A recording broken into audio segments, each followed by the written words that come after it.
Good evening, HSM. Hopefully you were able to spend some time outside today, get a little fresh air, maybe some sunshine. We're so glad you joined us here tonight on YouTube.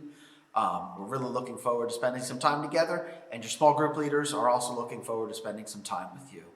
Hopefully you had a good week. I know a lot of different things have been going on this past week. Remember, we're always here for you guys. If you need anything, reach out to us, reach out to your small group leader. We'd love to talk. We'd love to chat with you if there's anything that you wanted to talk about or need to work through. We're definitely here for you, and we really appreciate all of you, and we can't wait until the time when we're able to see you guys all in person again. So tonight, we have Unabandoned is going to be doing a song so you can worship from home. Really excited about that. And after that, our friend Heath is going to be sharing a devotional with us tonight. So again, also looking forward to that, hearing from Heath. So right now, we're going to head to Unabandoned, and we can spend some time all worshiping together. And then right after that, we'll head over to Heath and get a devotional. And then you can head to your small groups and meet with your small group and your small group leaders. All right, guys, thanks again for joining us. Have a good night.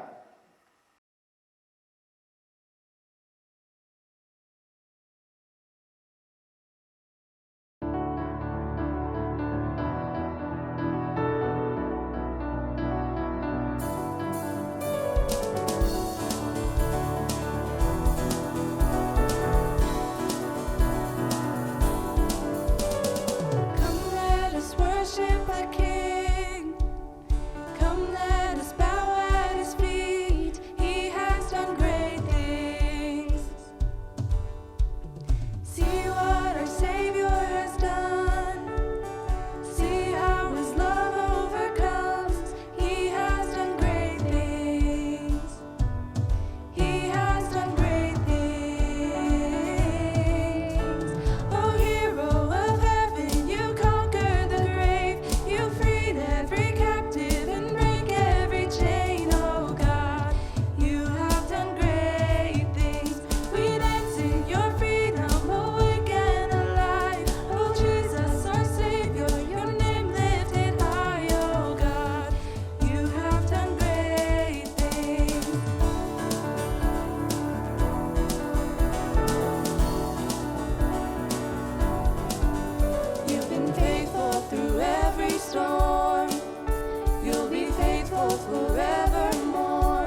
What's up, HSM? It's Heath. Week 1 of Ben being out doing baby things, and you're here with me in the lovely furnished brick house at church.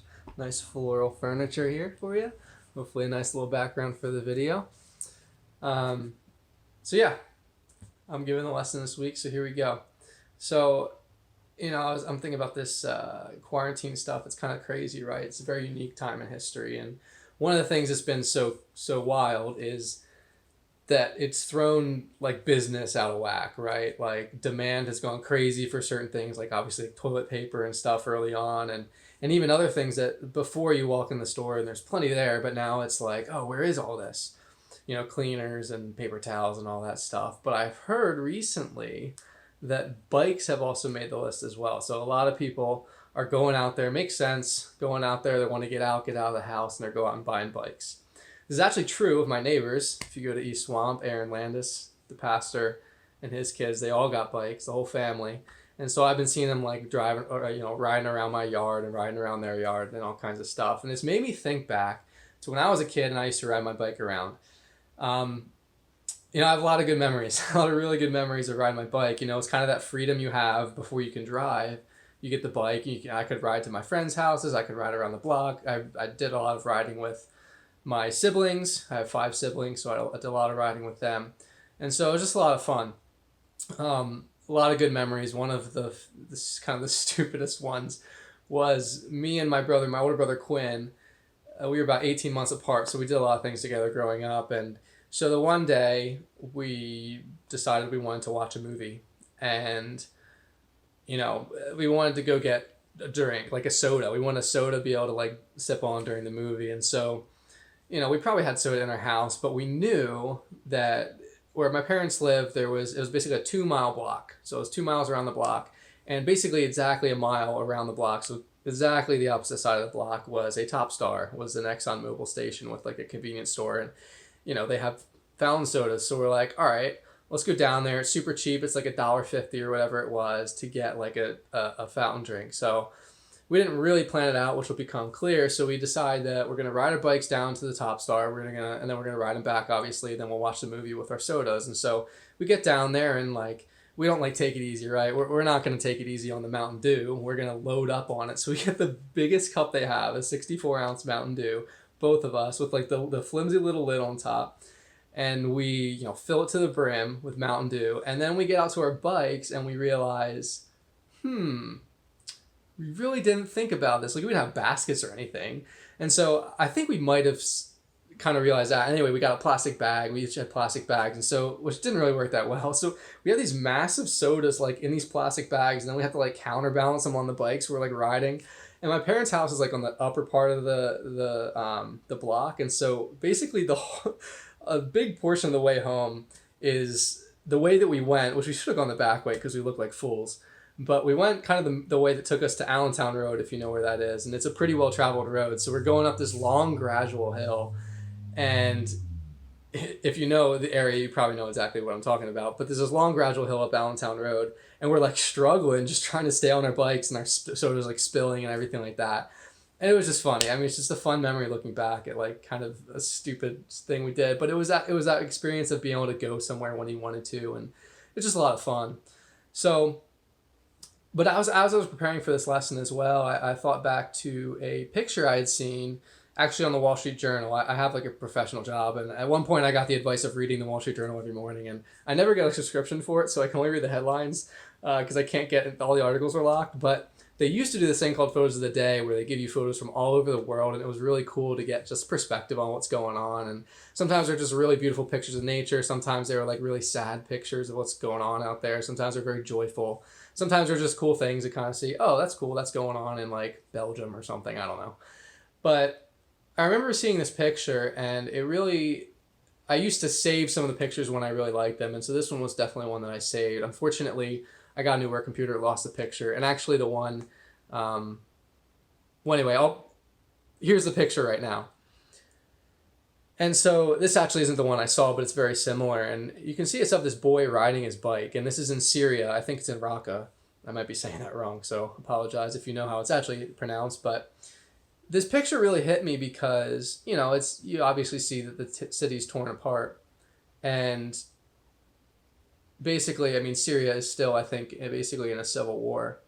But I just think about all that a bike represents to like a kid, that freedom and that fun and all of that. And I couldn't help but feel really bad for this boy riding his bike. And his reality growing up is that he's in a civil war. And none of us have any choice over where we're born or what time period we're born in or anything like this. And it just so happened that all of my memories of riding my bike were joyful ones and great ones where I could, be a kind of thoughtless kid going down to get a huge soda and driving it back home to watch a movie with my brother. And, I'm not saying, and this kid, I don't know what his reality is, but entirely, but I do know that certainly he's got a lot heavier things going on. And so it really just made me think of how grateful I should be for everything I've been given and so much that I don't deserve. And I had no choice in, right? I had no choice in being, growing up in America and being born in 91 and all those things. So it just really made me reflect on, thankfulness I should have.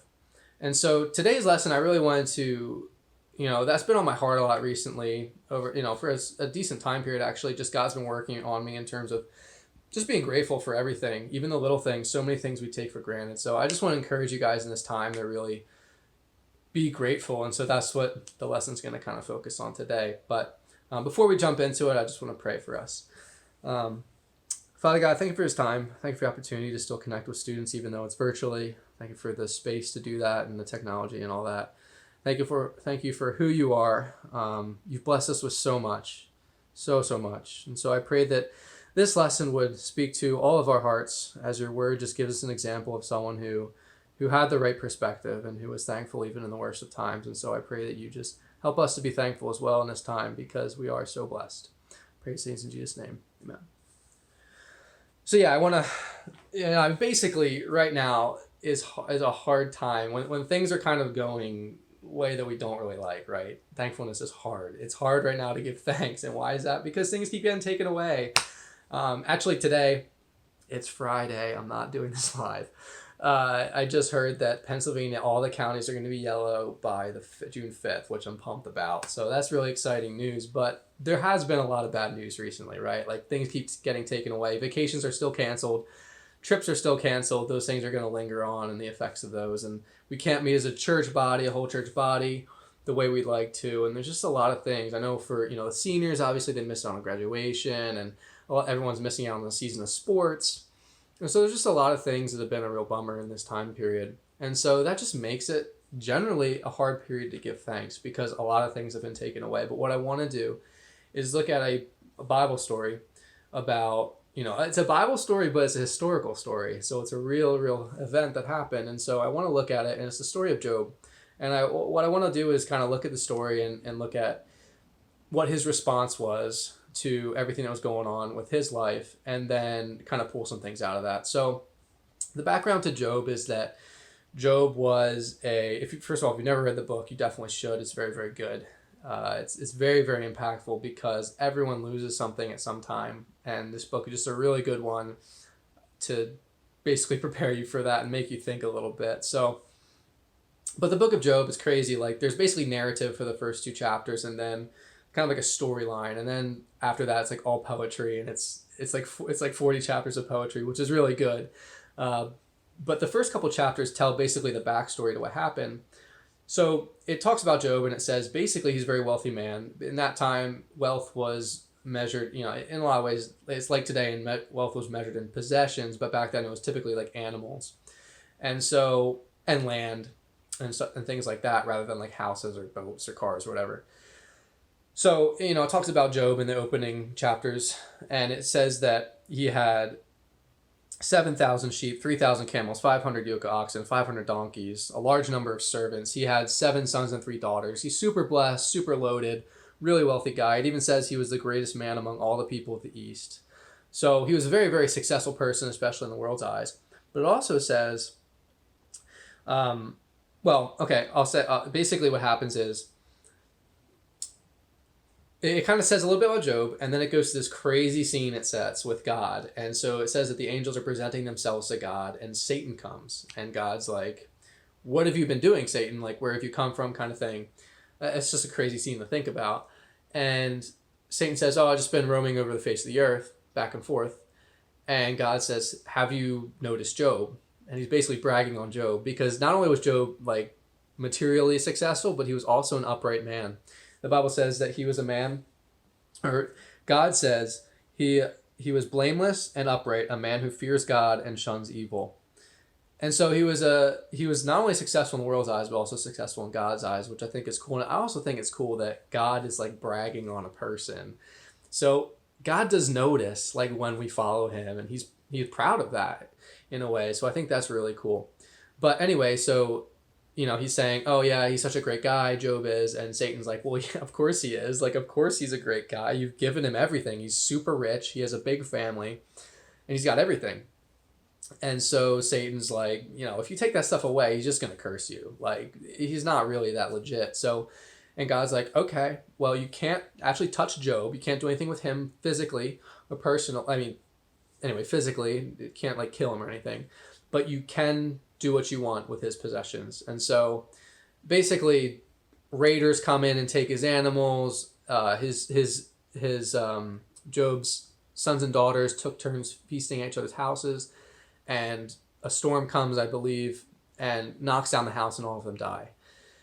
And Job finds out about all this in a matter of what I think is minutes. He has a succession of servants that come to him, and before the first one, each one is done talking, the next one comes in and is like, oh, this just happened, like all your sheep are gone. And the next one comes in, all your camels are gone. The next one comes in, all your donkeys are gone. I forget what it was. Another one's like, all your children are gone. And so just like that, all of Job's things are gone. And so, I know what probably my reaction, I don't really know what my reaction would be. I don't have that much stuff, but I do know that I don't think I would first off have the reaction that Job has. And so I want to read that. And it's in chapter 1, verses 20 to 22. It says, at this, Job got up and tore his robe and shaved his head. Then he fell to the ground in worship and said, naked I came from my mother's womb, and naked I will depart. The Lord gave, and the Lord has taken away. May the name of the Lord be praised. In all this, Job did not sin by charging God with wrongdoing. So like a crazy response, right? He literally just lost everything, and yet he says he praises God. What a reaction. And so I'll kind of come back to some of that, but there's more to the story actually. So basically they go through a similar scene where, Satan comes to God again, and God says, hey, Job didn't curse me. And Satan's like, well, yeah, because you didn't let me touch him, skin for skin. You don't let me touch his body or whatever. So, if you do that, we mess with his health basically, and he's going to curse you. And so God said, okay, you can't kill him, but you can do something to him physically, basically. And so Satan goes out, and Job is afflicted with sores, painful sores, like boils or something, from the soles of his feet to the top of his head. So not only has he lost everything, he's probably he's in the pits of despair and just like devastated emotionally in every way, but now he's just physically painful all the time. And I know for me, anytime I experience if I have a few ulcers in my mouth, I'm like, oh, this is so annoying, and it kind of puts me on edge. So Job's response to this is so crazy. So this is in chapter 2, verses 9 to 10, and the first verse is his wife kind of encouraging Job to react a certain way, and then Job has a response. So it says, verse 9, his wife said to him, are you still holding on to your integrity? Curse God and die. He replied, you are talking like a foolish woman. Shall we accept good from God and not trouble? In all this, Job did not sin in what he said. So again, just like a absolutely, level-headed, grateful, just an amazing response from Job to this incredible just hardship that he was facing. And his wife was basically saying, hey, do what everyone else would do in this situation and just curse God and just give up because you've just lost everything. And Job says, no, that's foolishness, basically. So there's a few things that I really like in this story and are very challenging because they're hard to kind of think through in terms of how they compare to what our reactions would be, but they're also very just encouraging. And so the first one is that Job immediately when he heard the news, he shaved his head, he tore his robe and shaved his head, which was an ancient sign of mourning. And so it certainly isn't the case that disappointment or being, I guess disappointed is the right word, is wrong. That's definitely not wrong. Or being upset. That's not wrong. We lose things and it's okay to be upset, and that's fine. But Job didn't cross the line of becoming angry or bitter or like blaming God and charging him with wrongdoing, it says. So that's really important. It's okay to be disappointed. I know there's a lot of disappointment out there right now, and that's okay. But we don't want to go cross that line of, again, like being angry or bitter or really like harboring those I guess negative emotions towards God or even others. And so that's the first thing. And the second thing is thankfulness is really a matter of perspective. Obviously, I don't think Job was expecting to lose everything at the drop of a dime, and yet he did. And what makes giving thanks really hard in times where you lose things or things don't seem to be going as well is that reality really isn't meeting our expectations. And expectations are a huge, huge deal in life because they really change our perspective. And so, a simple example is this. So if someone came up to me right now and was like, "Hey, Heath, sorry, man, no birthday cake tonight," I'd be like, "Oh, okay. Like, that's fine. It's not my birthday. Like, I whatever, I'm not like gonna be upset about it, because if I would have gotten a birthday cake, I'd have been like, what's going on? This is weird. I would have enjoyed it, of course. But anyway, like my expectation is I'm not gonna get a birthday cake today. So if I don't get one, it's fine. But if it's my birthday, same situation. Someone comes in and says, "Hey, no birthday cake today." I might be like, "Whoa, okay, what's going on here? Like, come on." I mean, I hope that isn't how I'd react, but that's going to be more of my tendency than like, "Oh, no big deal, whatever," right? Because I expect it, because I've had birthday cakes every birthday, so now I've grown to expect it. And so that's a big deal. When we expect something and it's taken away, we kind of can get like really angry and bitter, and that's very wrong. So the last thing, and like I guess one point to that, is that we always, always, always, always have something to be thankful for. And I think that's a matter of reorienting our perspective to what we really deserve, because we often think we deserve a lot. A lot of times subconsciously, we don't really think about it, but we do. And so, basically we've been blessed with so much that we become blind to a lot of those blessings. And when some of them are taken away, we just go crazy. And the reality is we didn't deserve that in the first place. There's that great part of Job's response that says, "Naked I came from my mother's womb, and naked I will depart. The Lord gave, and the Lord has taken away. May the name of the Lord be praised." And then he says in a second, after the boils, he says, "Shall we accept good from God and not trouble?" Job is saying, look, I don't deserve anything. I came into this world as a naked baby, and I'm going to leave this world hopefully clothed, but in the grave, right? You leave with nothing. You start with nothing and you leave with nothing, and everything in between is blessing, including the life you've been given. And so that's an important perspective. And when you have that perspective, it's kind of, sometimes in jest people, you'd say, "Oh, keep your expectations low, because then you'll always be excited. You'll always be like pleasantly surprised." But I think there's some truth to that, especially in life. Like if we really consider what we deserve, we don't deserve anything. The Bible doesn't tell us we deserve anything. In fact, the Bible paints a pretty poor picture of us as humans. But that accentuates like the beauty of Christ and the beauty of God and all that he's done for us and all that he's given us, despite the fact that we are so just broken and messed up. And so that's the second thing. Thankfulness is really a matter of perspective, and that's so important to be examining that perspective and what expectations we bring to life. And the third thing is that thankfulness is work. There is no way in my mind that Job was not a habitually thankful person, and yet he has this response when everything is taken away. I just don't think that that's possible. I think that if he was not a grateful person, he would have had a much, much different response when everything was taken away. And I think that, but the thing is, like, thankfulness is hard at first, I say. It's a lot easier to focus on the things that have been taken away from us, to say, "Oh no, that was taken away," or "Oh no, that was taken away." It takes a little more mental work to say, yes, that was taken away, but man, it's crazy that I didn't even have the opportunity. Like, yeah, I can't go to I don't know, can't go to the beach with my family this summer. I don't know if that's an example. That might be an example. I can't go on this cruise this summer, and I was really looking forward to it. But man, it's crazy that, I live in this time period, I live in this place, and I'm blessed with the finances, or my family's blessed with the finances to be able to like go out on a boat and like go to these tropical places. I mean, how many people in the course of history have been able to do that, safely and with all this extra ridiculous, like the good food and the activities on board? I mean, think about it. We have so much to be thankful for, even in the midst of loss. And so, but that takes more mental work than just saying, oh, that was canceled, that stinks. So there's this really good question that is a thought question that I heard in college, and I don't know what the ultimate source of it is, but it's just, what if I woke up tomorrow with only what I'd given thanks for today? So what if I woke up tomorrow with only what had given thanks for today?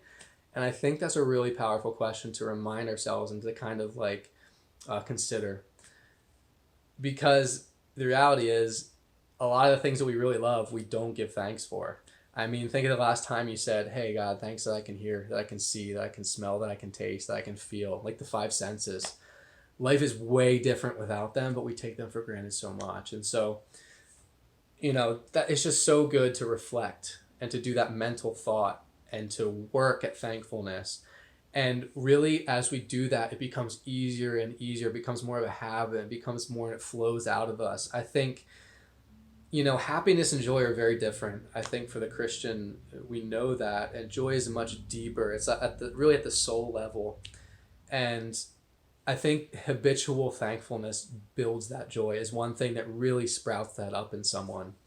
So, yeah. So, in conclusion, really, my charge and my encouragement is just to take this time, even though there's a lot of things that have been difficult, take this time to be thankful.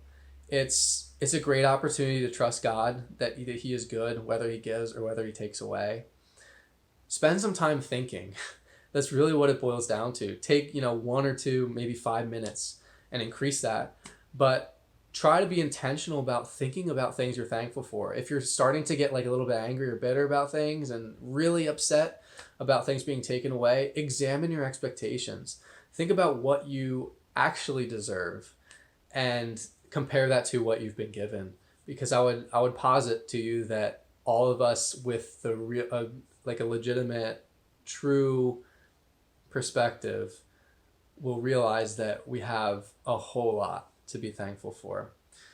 And thankfulness just lifts our spirits. It really does. It's no fun to just be disappointed and be down in the dumps all the time. And thankfulness is a great way to kind of like lift us. And, one really practical way of being thankful is just to say thanks in your prayers. Start off your prayers with thanksgiving. It's a great way to do it. And I know that it pleases the Lord. So anyway, that's my encouragement for tonight. Hopefully it's helpful.